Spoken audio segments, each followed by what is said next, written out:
Solo Parent Week gilusad sa Kapitolyo man sa unom nga katuig. Live report. Ato ba, Greg? Good morning.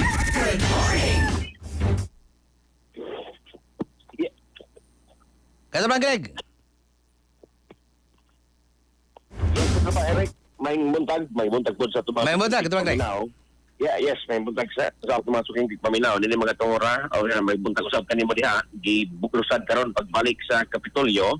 Ang kini karon mga ilang mga programa diya mismo sa kini Cebu Provincial Capital, particular na ang kining pagbukas nini karong parents solo parents week nga gibuksan kagahapon diya mismo sa may Cebu Provincial Capital giparehag ni Governor Pamela Pambay 4 na kiniskutan nga programa.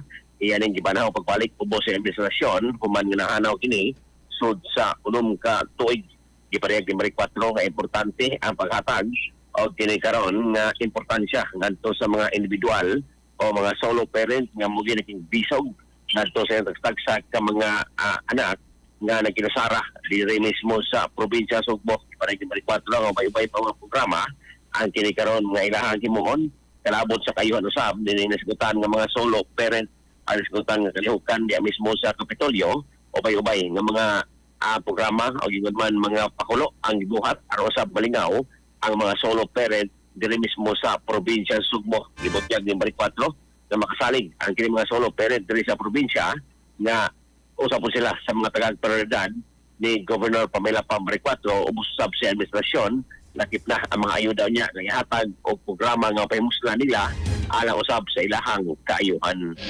Sa ato mga katropa diha nga nagkalubog kung magkanap ang pananaw inom karon na og Vision X Plus of gel capsule bikan kay kini kompleto sa mga phytonutrients nga maprotektar sa itong mga mata ano na kini lutein, beta-carotene, vitamin E ug zeaxanthin.